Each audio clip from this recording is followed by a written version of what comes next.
काल में तुंगभद्रा नदी के तट पर एक अनुपम नगर बसा हुआ था। उसमें सभी वर्णों के लोग अपने अपने धर्माचरण करते, सत्य में तत्पर रहते थे। उस नगर में समस्त वेदों का ज्ञाता, श्रौत स्मार्त कर्मों में निपुण एक ब्राह्मण रहते थे जिनका नाम था आत्मदेव। तेज तो ऐसा था मानो दूसरे सूर्य भगवान ही हो। ब्राह्मण तेजस्वी, वैदज्ञ, सत्कर्म अनुष्ठान करने वाला, और कभी उसके दरवाजे से कोई भिक्षुक वापस नहीं लौटा। इतना उदार हृदय वाला, देगा ही कुछ न कुछ। पर पूर्व प्रारब्ध के अनुसार उनकी जो पत्नी थी उनका नाम था धुंधुली। पति का नाम आत्मदेव और पत्नी का नाम धुंधुली था। सुंदरी थी, कुलीन थी, पर लड़ाकू स्वभाव था, अपनी बात पे अड़ जाना। अब वो बड़े ज्ञानी थे, वैदज्ञ, वेद के ज्ञाता, इसलिए वो शांत रहते थे। लड़ाई घर में नहीं होती, वो लड़ने वाली ही बात करती थी, पर वो शांत रहते थे। जब घर में नहीं होती तो पड़ोसी से जाके भिड़ना, जरा जरा से कारण में। क्रूर स्वभाव, बकवादी स्वभाव, गृह कार्य में निपुण लेकिन कंजूस और झगड़ालू, प्रारब्ध है।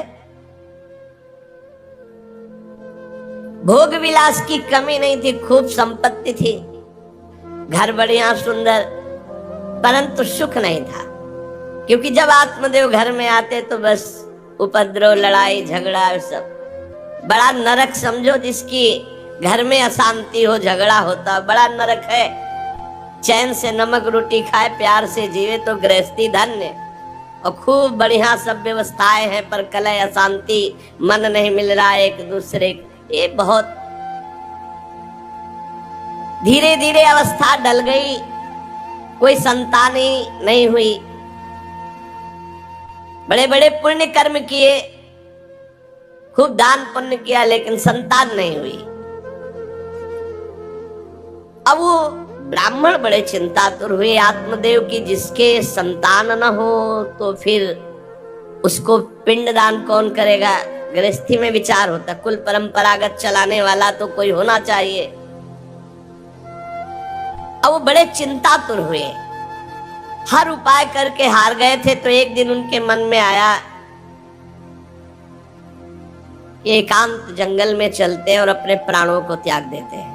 क्योंकि घर में जाओ तो कलह है, न कोई संतान है। अब क्या, सब कुछ करके देख लिया, बुढ़ापा आ रहा है, पुत्र तो हुआ नहीं, तो कम से कम पुत्र होता तो कुल परंपरा चलाने। अब क्या, वो ऐसी भावना में थे कि जीवन व्यर्थ है, जंगल को चल दिए। उधर एक सरोवर में प्यास बुझाने के लिए एक महान संत आ रहे थे।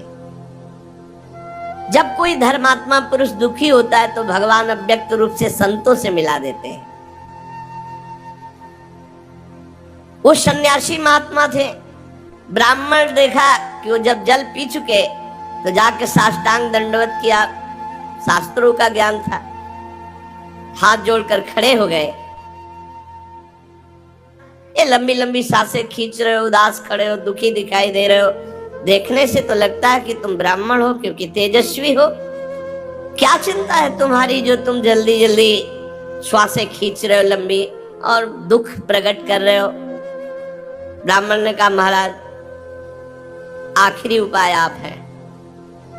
वैसे तो मैं बताऊं, अपने जीवन से निराश हो चुका हूं। आपको देखा तो आशा बन गई। पूर्व जन्म का कौन सा प्रारब्ध मुझे पता नहीं, पर संतान योग नहीं, बहुत दुखी हो गया हूं। सही बताऊं, मैं आम प्राण त्यागने आया हूं जंगल में। मेरा मन मुझे धिक्कारता है कि तुम्हारा सब कुछ बेकार जब संतान नहीं।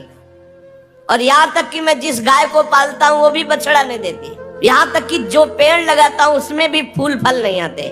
कितना मैं दुर्भाग्य हूं, बड़ा भागा हूं। अब मैं अपने प्राण त्यागने आया और फूट फूट कर रोने लगे। संत का हृदय बड़ा करुणामय होता है। संत चाहे तो नवीन प्रारब्ध तत्काल रख सकते हैं, क्योंकि भगवान के भजन में अपार सामर्थ्य है। उन्होंने अपनी दिव्य दृष्टि से देखा, कहा आत्मदेव ब्राह्मण, पुत्र का मोह तो छोड़ दो, आप विवेक का आश्रय लो, भजन करो। मैं तुम्हारी रेखा को देख रहा हूं, एक जन्म नहीं 7 जन्म तक कोई संतान है ही नहीं। देखो, संतान के पीछे मत पड़ो।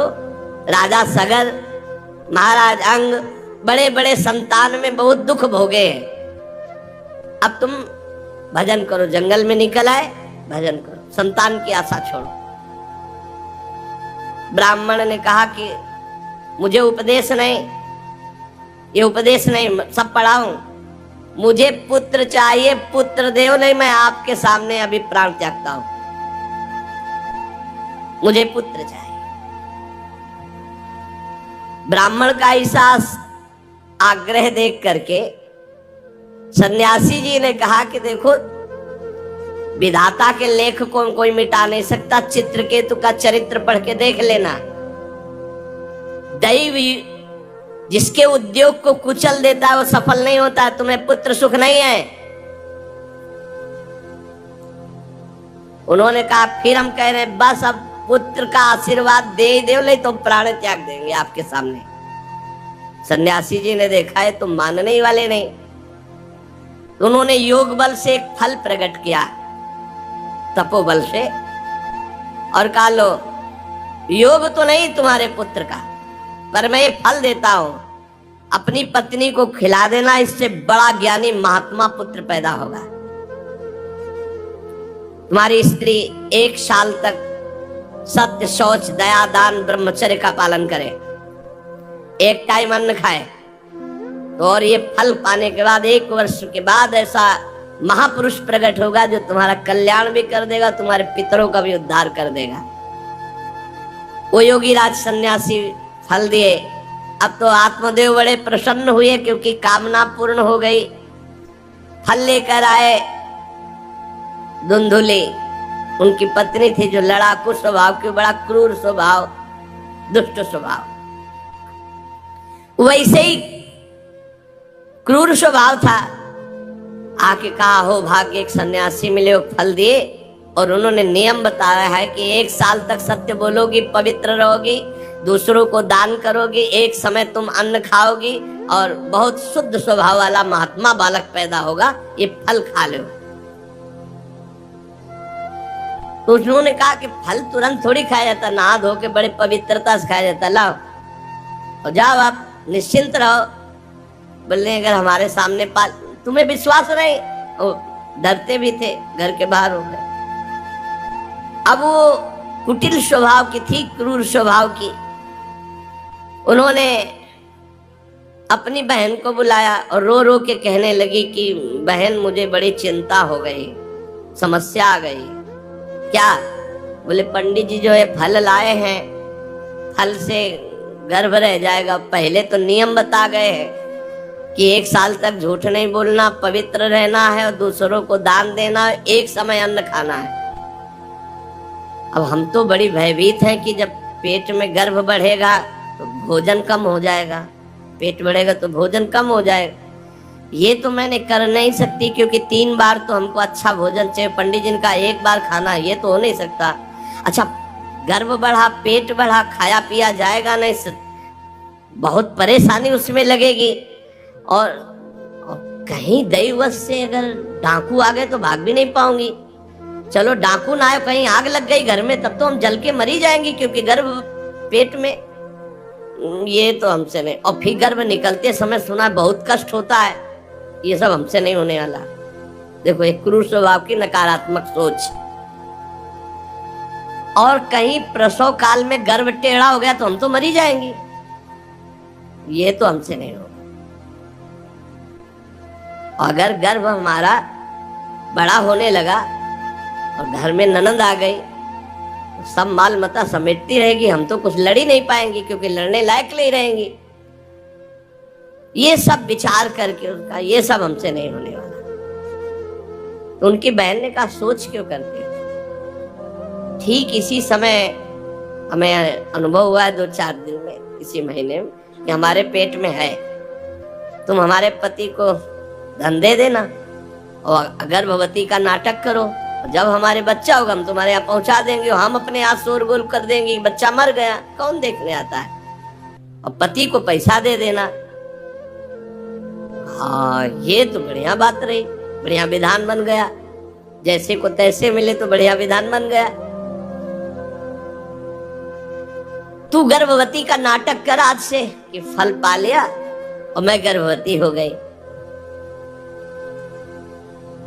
मैं अपने बालक को मरा घोषित कर दूंगी। और ये जो फल लाए हैं इसकी परीक्षा के लिए जो गऊ है उसको पवा दो। जैसा उनकी बहन ने कहा था वैसे धुंधुली ने सब कर दिया। देख लो, कहा था स्वामी जी ने तुम्हारे 7 जन्म बालक नहीं, तो देखो बुद्धि कैसी खराब हुई, गाय को पवा। अब जब उसकी बहन के पुत्र हुआ तब तक वो कपड़ा पड़ा पेट में लगा के नाटक करती रही होगी कि हमारे गर्भ है।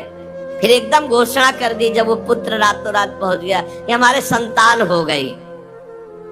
उसके पिता को अच्छा धन दे दिया, वो धुंधुली को ला करके बहन का बेटा दे। आत्मदेव तो बहुत आनंद हो गए। उनको क्या पता कि घर में क्या रहस्य हुआ, वो तो बहुत सुखी हो गए कि संत भगवान के द्वारा दिए हुए फल से हमारे पुत्र हो गया। बड़ा आनंद, बड़ा उत्सव मनाया। बालक के जात कर्म संस्कार कराए, खूब दान पुण्य किया, मांगलिक कृत्य किए। धुंधुली ने अपने पति से कहा कि पता नहीं क्या कारण है, मेरे वक्षा स्थल में दूध तो है नहीं,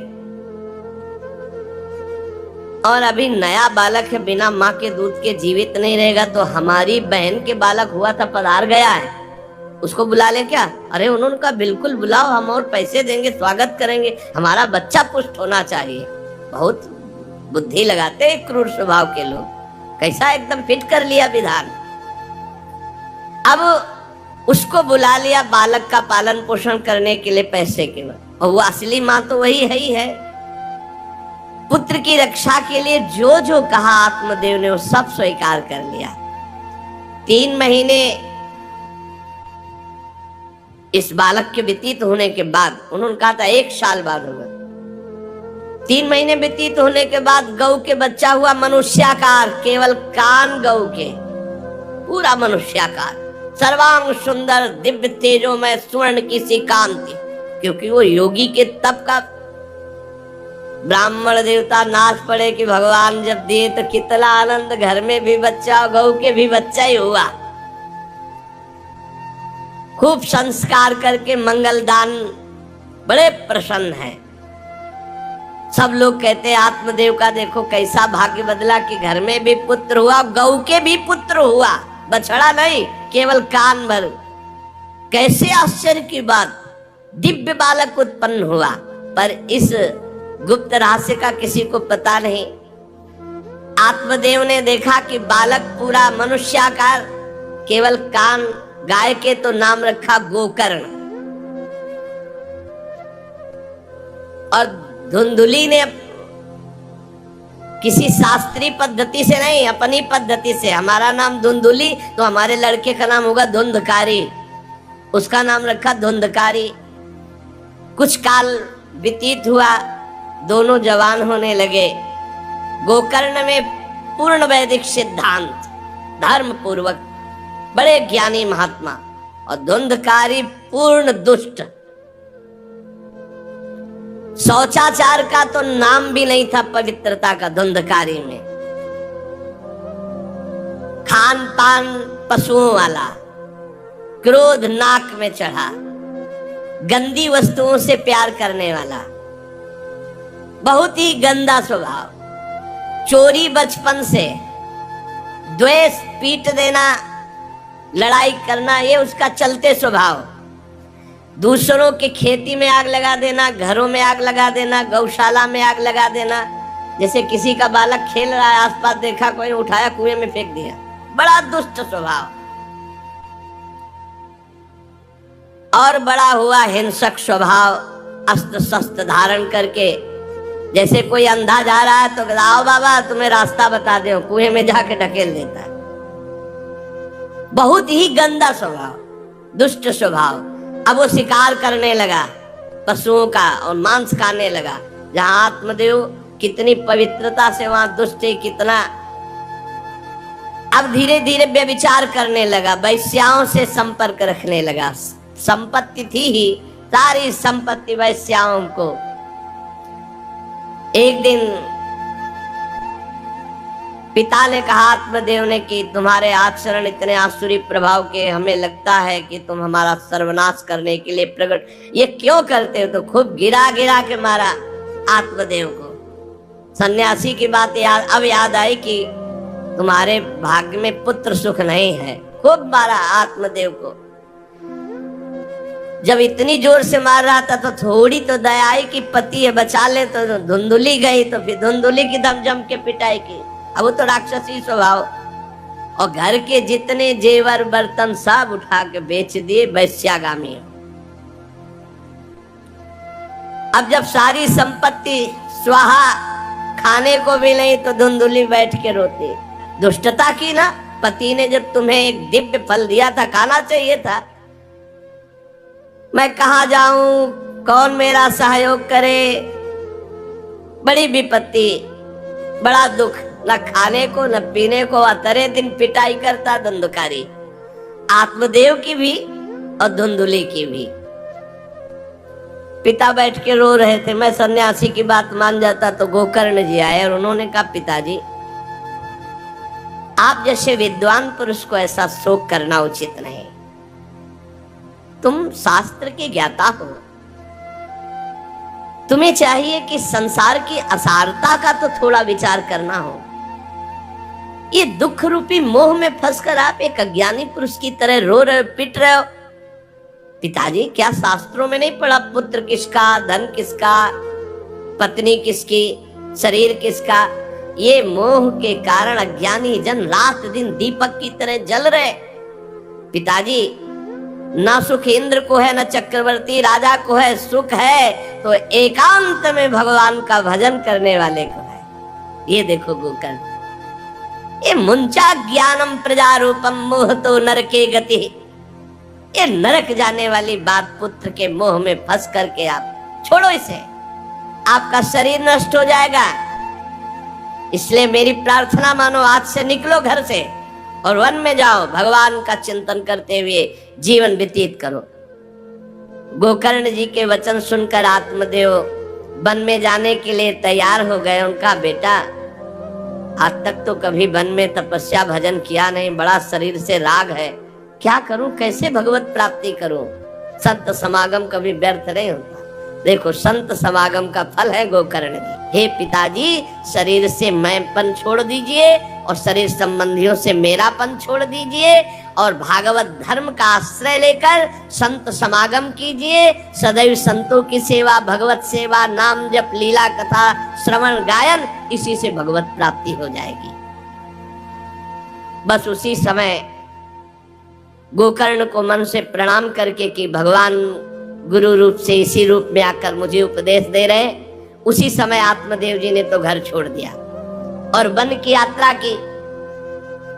60 वर्ष की आयु हो चुकी थी, पर ज्ञान था शास्त्रों का। बड़ी निष्ठा से अपनी बुद्धि को समेटा संसार से और रात दिन भगवान के चिंतन में लगा दिया। भगवान के चिंतन और भागवत के 10वें स्कंद का रोज पाठ पूरा, जो भागवत का 10वां स्कंद श्री कृष्ण लीला चरित्र से भरा हुआ है, पूरा पाठ और निरंतर नाम जप, इसके प्रभाव से श्री कृष्ण चंद्र की प्राप्ति हुई गोकर्ण जी के उपदेश से आत्मदेव की। अब जब पिता वन को चले गए तो और छूट, वैसे मानता तो था ही नहीं, पर और छूट हो गई। अब धुंधकारी ने उठाई लाठी डंडा, जो धुंधुली की डट के पिटाई की और कहा बता धन कहाँ है। अब जितना धन था तो सब ले गया। फिर जलती हुई लकड़ी लुकाठी, उससे बता धन कहाँ है। किसी तरह छूट पाई तो भागते हुए जाकर कुएं में गिरकर अपने शरीर को नष्ट कर दिया कि रोज की पिटाई से अच्छा एक बार दुर्गति को प्राप्त हुई। धुंधुली दुर्गति को प्राप्त हुई, पति आत्मदेव श्री कृष्ण चंद्र को प्राप्त हुए। योगनिष्ठ गोकर्ण जी ने जब देखा कि धुंधकारी का आतंक बढ़ रहा है तो उन्होंने छोड़ दिया। जो ज्ञानी पुरुष होते प्रपंच नहीं स्वीकार करते, उनको कोई सुख दुख इससे नहीं, उदासीन भाव से तीर्थ यात्रा को निकल गए। धुंधकारी ने 5 वैश्याओं को अपने संग में रखा, सब नौजवान वैश्याएं। अब उनके लिए पशुओं का मांस चोरी करके उनकी मनोकामनाएं पूरी करना। बुद्धि भ्रष्ट थी, आचरण भ्रष्ट थे, क्रूर कर्मा। एक दिन उन वैश्याओं ने कहा कि हमको तो हार नहीं पहनाया आज तक, कामना होती। अब 5 को हार लाने के लिए तो बहुत रुपया चाहिए। मौत की भी उसको कोई भय नहीं रह गई थी। वो जिसको देखता काट करके जो मिलता धन एकत्रित करके 5 के लिए सुंदर आभूषण हारू। अब हिंसा में उतरा जो तो उसके लिए क्या। स्त्रियों ने सोचा कि नित्य नवीन चोरी करता है, आज हमने हार के लिए कहा तो 5 के लिए व्यवस्था कर दिया। पकड़ा जाएगा, जब ये पकड़ा जाएगा तो राजा इसे फांसी देंगे तो हमको भी 5 को फांसी मिलेगी। मरना तो है ही है ना इसे। 5 ने विचार किया मरना तो है ही, राजा फांसी देगा तो हम ही फांसी दे देती है तो कम से कम हम तो बच जाएंगे। बुरे कर्म का बुरा ही परिणाम होता है, कुछ भी कोई कर ले। धुंधुली कुएं में शरीर त्याग करके दुर्गति को प्राप्त हुई। ये जब जिन वैश्याओं के लिए प्राणों की बाजी लगा करके सब कुछ ला रहा, जानते उनका प्लान क्या बना कि ये चोरी करता है, पकड़ा जाएगा, फांसी की सजा होगी, मारा ही जाएगा। और जब ये पकड़ा जाएगा तो हम भी पकड़ी जाएंगी, तो फांसी की सजा इसको होगी तो वही हम दे देती है तो हम तो बच जाएंगी और सारा धन लेके रात्रि में निकल लेंगी। 5 ने गुप्त रूप से ऐसा संकल्प बना लिया। धुंधकारी सो रहा था, 5 गए। अब 5 हैं, हाथ पैर 4 ही तो है, पैर 2 और 2 हाथ, 4 उसमें लग गए और एक जो है रस्सी से पूरा चारपाई पे बांध दिया। और जब उसकी आंख खुली तो रस्सी गले में डाल करके फांसी लगा रही पड़े पड़े। पर वो बहुत पापी आदमी, जल्दी मरने वाला तो था नहीं, खूब गला दबाया। अब बड़ी चिंता हुई वैश्याओं को कि अगर मरेगा नहीं तो हमें काट डालेगा ये। तो रसोई से जो कोयला जला हुआ आग था उसके मुंह में भर बगार बगार के शमशी से। अरे पापी की बहुत दुर्गति होती। दहकते हुए अंगारे उसके मुंह में और खूब कस के गला दबा, छटपटा कर पीट के मार डाला धुंधकारी को। और उसके शरीर को वही घर में एक गड्ढा बना के 5 ने गाड़ दिया। और वो सारा माल मता पैसा सब कुछ उनको पता था। उन दुष्ट स्त्रियों ने बहुत तरह से मार मार करके धुंधकारी, मुंह में अंगारा, गले में रस्सी, मार डंडों से मार मार के मार डाला। बहुत बुरी तरह मारा धुंधकारी को। अब जब दिन में निकलना चाह तो लोग, आज धुंधकारी नहीं देखा, बोले प्रीतम किसी कार्य से बाहर गए हैं और असर लगाकर 5 माल मत्ता लेके भाग गए। जो कई पुरुषों से सहवास करती हैं या कई स्त्रियों से जो सहवास करता है, ऐसा अपवित्र हो जाता है कि उसके छूने मात्र से पुण्य नष्ट हो जाते हैं। फिर ये तो उनके संग से ही रह रहा था, उसे वैश्या उसे ही कहते हैं।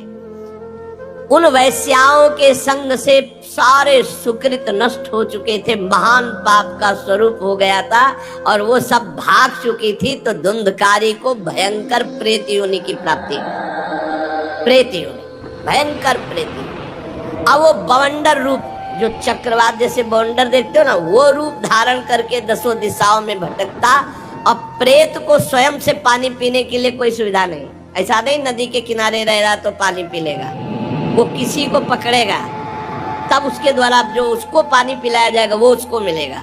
ऐसे पानी नहीं पी सकता, ना कुछ खा सकता है, ना कहीं विश्राम कर सकता है। वो बस हा दई चिल्लाता हुआ, रोता हुआ भटकता है। प्रेत योनि बड़ी भयानक होती है। जब तीर्थ यात्रा करके गोकर्ण जी लौटे तो सुना कि धुंधकारी का लापता मार डाला गया। तब उन्होंने फिर गए और वहां पिंडदान किया धुंधकारी के लिए भी। बड़े महात्मा थे गोकर्ण। श्राद्ध किया और काफी तीर्थों में मंत्रानुष्ठान किया कि इसका कल्याण हो जाए। ये सब करके लौट आए अपने पिता आत्मदेव के घर में। रात्रि में कोई देख ना पावे इसलिए सीधे अपने घर में गए और शयन किया। और वहीं गड़ा था धुंधकारी, प्रेत आत्मा बन के वो मड़रा रहा था। वही प्रेत आत्मा ऐसे को नहीं छूती जो भगवान का भजन करते। देखो अब जे धुंधकारी ने देखा कि गोकर्ण आए हैं तो उसको तसल्ली हुई कि महात्मा हमारा कल्याण कर देगा। और वो प्रकट हुआ, भेड़ा बना। धुंधकारी पहले भेड़ बना बड़ा, और ऐसे गोकर्ण जी ने देखा कि दरवाजा तो बंद था, भेड़ कहां से आ सकता है। तुरंत भैंसा बन गया, तुरंत इंद्र रूप धारण कर लिया, भयावा प्रिय, ऐसे कई रूप बदल।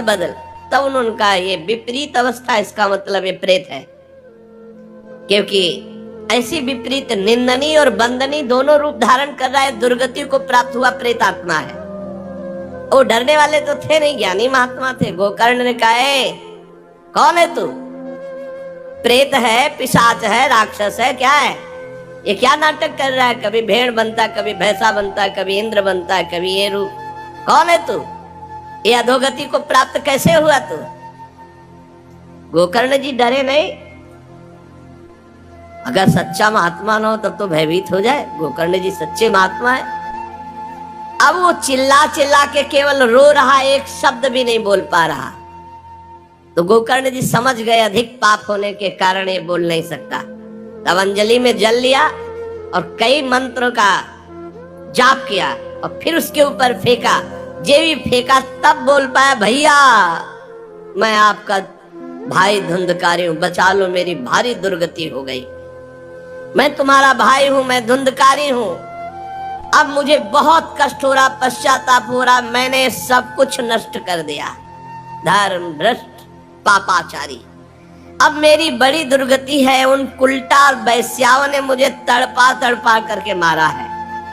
मैं कुछ कर नहीं सकता इस समय। ऐसा थोड़ी कि प्रेत है जिसको चाहे पटक दे, ऐसा नहीं है, ऐसा विधान नहीं। पहले वैश्याओं को मारता जाके।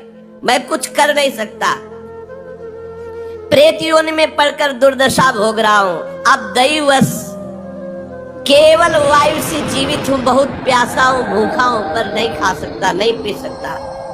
आप दया समुद्र भैया मेरा उद्धार करो। गोकर्ण ने कहा कि तुम्हारा उद्धार तो हो जाना चाहिए। तुम्हारे लिए तो मैं गया में गया, वहां श्राद्ध दिया, तीर्थों में भी अनुष्ठान किया, फिर तुम्हारा प्रेत योनि से उद्धार कैसे नहीं हुआ? तो उनका भैया एक दो बार गया श्राद्ध से मेरा कुछ नहीं होने वाला, बहुत पापी हूं, बहुत बड़े बड़े पाप किए हैं। कोई दूसरा उपाय सोचो। छोटे मोटे पिंडदान से, दान पुण्य से मेरा उद्धार होने वाला नहीं, बहुत स्टॉक है हमारे पाप का। तुमको हम बताएं, सैकड़ों बार गया श्राद्ध करो तो भी मेरा कल्याण नहीं हो सकता, ऐसा मैं पापी हूं। कोई दूसरा उपाय सोचो। गोकर्ण जी ने कहा सैकड़ों गया श्राद्ध से तुम्हारी मुक्ति नहीं हो सकती, तो तुम्हारी मुक्ति असंभव है। कहा भैया मैं तुम्हारे चरणों में पड़ा हूं, मुझे मेरा उद्धार करो। तो कहा ठीक है, तुम अभी इस घर से निकलो, कहीं और रहो, हम जब तुम्हें बुलाएं तब आ जाना। जाओ, हटाओ, हमारे इस घर से हटो। हटा दिया उनको। गोकर्ण जी की आज्ञा पाकर धुंधकारी बाहर भटक रहा है। रात भर विचार किया कि इसका कल्याण कैसे होगा, जब सैकड़ों गया श्राद्ध से कह रहा उद्धार नहीं होगा। अब जब प्रातः काल हुआ, दरवाजा खुला तो बहुत से विज्ञजन आकर के गोकर्ण जी से मिले। गोकर्ण ने सबसे सलाह की कि क्या हो सकता है, ऐसे ऐसे स्त्रियों ने उनको मारा और वो प्रेत योनि को प्राप्त हुए। जो लोग विद्वान थे, योगनिष्ठ थे, वेदज्ञ थे, उन्होंने कई शास्त्र पाठ आदि की बातें बताई सबने, पर सही उत्तर नहीं मिला। गोकर्ण जी महान तपस्वी थे,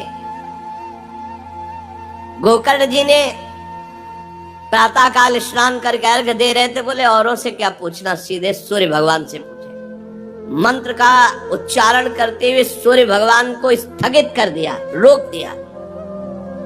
बहुत बड़ी मंत्रों में। अब हम किससे पूछे, आप ही बताओ। हे जगत साक्षी भगवान सूर्य, धुंधकारी का उद्धार कैसे हो सकता है? आप कृपा करके बताइए कि धुंधकारी की मुक्ति कैसे हो सकती। गोकर्ण की प्रार्थना सुनकर भगवान सूर्यदेव ने कहा, श्रीमद् भागवत महापुराण नियम पूर्वक सुनाओ, निश्चित उसकी मुक्ति हो जाएगी। सप्ताह पारायण 7 दिन में पूरी भागवत श्लोक सहित। सूर्य भगवान की आज्ञा सबने सुनी, गोकर्ण जी ने भी सुनी। बहुत सरल उपाय। गोकर्ण जी ने निश्चय किया, मैं स्वयं सुनाऊंगा और उसका उद्धार करूंगा।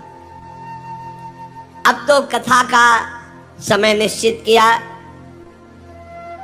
बहुत से लोग कथा सुनने के लिए वहां पहुंचे।